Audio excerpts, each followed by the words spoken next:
Suivez-moi seulement. » Ils le suivirent, et il les mena jusqu'à leur maison par le même chemin qu'ils étaient venus dans la forêt. Ils n'osèrent d'abord entrer, mais ils se mirent tous contre la porte pour écouter ce que disaient leur père et leur mère.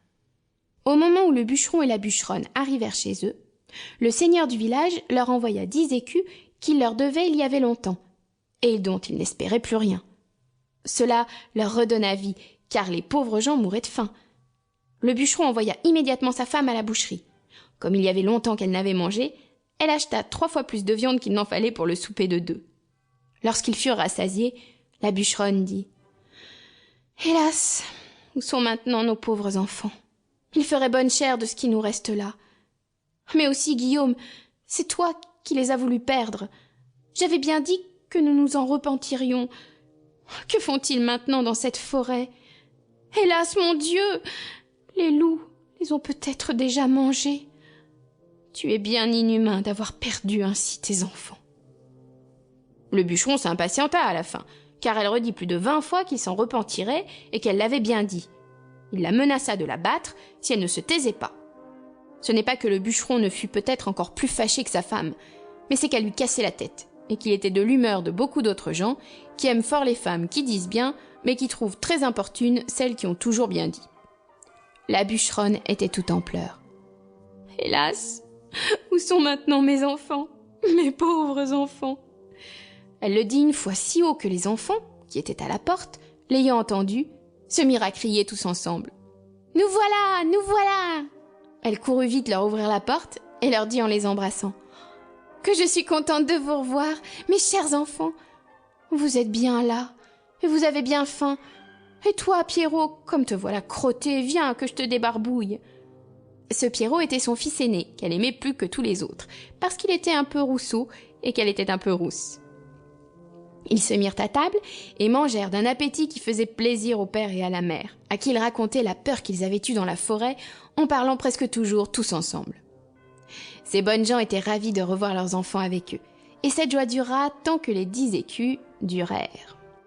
Mais lorsque l'argent fut dépensé, ils retombèrent dans leur premier chagrin, et résolurent de les perdre encore, et pour ne pas manquer leur coup, de les mener bien plus loin que la première fois. Ils ne purent parler de cela si secrètement qu'ils ne fussent entendus par le petit Poucet, qui fit son compte de sortir d'affaires comme il avait déjà fait, mais quoiqu'il se fût levé de bon matin pour aller ramasser des petits cailloux, il ne put en venir à bout, car il trouva la porte de la maison fermée à double tour. Il ne savait que faire. Lorsque la bûcheronne, leur ayant donné à chacun un morceau de pain pour leur déjeuner, il songea qu'il pourrait se servir de son pain au lieu de cailloux, en le jetant par miettes le long des chemins où il passerait. Il le serra donc dans sa poche. Le père et la mère les menèrent dans l'endroit de la forêt le plus épais et le plus obscur, et dès qu'ils y furent, ils gagnèrent un faux fuyant et les laissèrent là. Le petit Poucet ne s'en chagrina pas beaucoup, parce qu'il croyait retrouver aisément son chemin grâce à son pain qu'il avait semé partout où il avait passé. Mais il fut bien surpris lorsqu'il ne put en retrouver une seule miette. Les oiseaux étaient venus, qui avaient tout mangé. Les voilà donc bien affligés, car plus ils marchaient, plus ils s'égaraient et s'enfonçaient dans la forêt. La nuit vint, et il s'éleva un grand vent qui leur faisait épouvantablement peur. Ils croyaient n'entendre de tous côtés que des hurlements de loups qui venaient à eux pour les manger. Ils n'osaient presque se parler ni tourner la tête. Il survint une grosse pluie qui les trempa jusqu'aux os. Ils glissaient à chaque pas et tombaient dans la boue, d'où ils se relevaient tout crottés, ne sachant que faire de leurs mains. Le petit Poucet grimpa au haut d'un arbre pour voir s'il ne découvrirait rien. Ayant tourné la tête de tous côtés, il vit une petite lueur, comme d'une chandelle, mais qui était bien loin par-delà la forêt. Il descendit de l'arbre, et lorsqu'il fut à terre, il ne vit plus rien. Cela le désola. Cependant, ayant marché quelque temps avec ses frères du côté qu'il avait vu la lumière, il la revit en sortant du bois.